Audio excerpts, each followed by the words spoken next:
भगवान की मूर्तियों मिठाइयों पे लगाए जाने वाले सोने और चांदी के वर्क के लिए कहा जाता है इसको कभी इस्तेमाल नहीं करना चाहिए क्योंकि जानवर की चमड़े से तैयार होता है। तो चलिए आज की वीडियो में हम आपको दिखाएंगे इस वर्क को तैयार कैसे करा जाता है और ये शाकाहारी होता है या मांसाहारी, इस बात का भी पता लगाएंगे, जानेंगे इस बात के पीछे कितनी सच्चाई है। बिना किसी तरीके चलिए वीडियो शुरू करते हैं। तो चांदी या सोने की वर्क बनाने के लिए सबसे पहले इस्तेमाल करा जाता है बटर पेपर का, जिसको यहाँ पे मशीन के अंदर सेट कर दिया जाएगा। पहले के जमाने में इस बटर पेपर की बजाय जानवर की चमड़ी का इस्तेमाल करा जाता था, जो कि एकदम गलत बात थी। लेकिन अब इस बटर पेपर ने उसकी जगह ले ली है। ऐसी टेक्नोलॉजी आ गई है कि पेपर फटेगा भी नहीं और इसके अंदर वर्क भी एकदम बढ़िया मात्रा में निकलेगा। फिर आती है बारी यहाँ पे चांदी की, जो कि चांदी की शीट को लगा दिया गया मशीन के अंदर। इस रोल को मशीन के अंदर सेट करने के बाद बाकी सारा काम ऑटोमेटिक तरीके से होता है। रोल अपने आप शीट आगे भेजेगा और यहाँ पे चांदी कट के ऑटोमेटिक बटर पेपर पे लग जाएगी। और साथ ही साथ इस मशीन का काम होता है प्रॉपर क्वांटिटी में सिल्वर को आगे भेजना, क्योंकि अगर प्रॉपर क्वांटिटी में नहीं जाएगा तो वर्क अच्छे से बन नहीं पाएगा। और ये काम लगातार यहाँ पे ऐसे ही चलता रहेगा जब तक कि ये पूरा बंडल बनके तैयार नहीं हो जाता। एक बंडल के अंदर 100 शीट्स रहती हैं, जो कि यहाँ पे पैकिंग का क्राइटेरिया रहता है। वैसे तो आप कम शीट्स भी ले सकते हैं, लेकिन मिनिमम 100 शीट्स यहाँ पे तैयार करी जाती हैं ताकि वर्क प्रॉपर तरीके से बने। जैसे ही बंडल तैयार हो जाएगा इसके बाद बटर पेपर लगा दिया जाएगा और मशीन ऑटोमेटिक तरीके से इसको बाहर भेज देगी। फिर इस पूरे के पूरे बंडल को कलेक्ट कर लिया जाएगा। कलेक्ट करने के बाद बारी आती है अगले स्टेप की। इसको भेज दिया जाएगा असेंबली काउंटर में, जहां पे चेकिंग करी जाएगी कि भाई सिल्वर अच्छे से बंडल के अंदर लगा है या नहीं। उसके ऊपर दोबारा से बटर पेपर लगा के इसको सील कर दिया जाएगा। सील करने के बाद यहाँ पे कपड़े के बैग में इसको डाला जाता है। कपड़े बैग में इसलिए डालते हैं ताकि बटर पेपर पे ज्यादा इफेक्ट ना आए और इसको जब कुटाई हो रही हो तो बराबर मात्रा में कुटाई हो, ताकि सिल्वर जो है अच्छे से पतला हो पाए। क्योंकि ऐसा माना जाता है वर्क जितना पतला होता है उतना ही बेहतरीन होता है और उतना ही अच्छे से इस्तेमाल में लाया जाता है। अब इसको सील कर दिया जाएगा और सील करने के बाद इसको डाल दिया जाएगा हैमरिंग मशीन में, जो कि हैमरिंग प्रोसेस यहाँ पे स्टार्ट होने वाला है। सारे से ज्यादा सील होने के बाद यहाँ पे अब शीटों को लगाया जा रहा है हैमर मशीन के अंदर।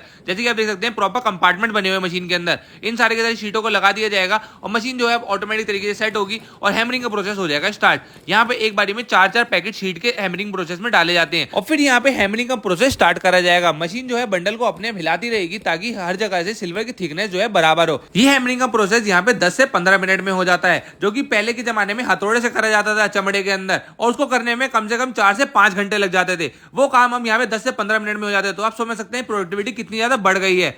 इसके बाद इस पेपर के बंडल को मशीन से बाहर निकाल दिया जाता है और कपड़े के कवर को हटा दिया जाता है। दोनों कवर को हटाने के बाद यहाँ पे जो है सिल्वर वर्क हमारा ऑलमोस्ट बनके तैयार हो चुका है, लेकिन अभी थोड़ा काम बाकी है। पहले एक एक करके यहाँ पे दोनों पेपर के कवर को बाहर कर दिया जाएगा और देख सकते हैं हमारी यहाँ पे शीट जो है आ चुकी है।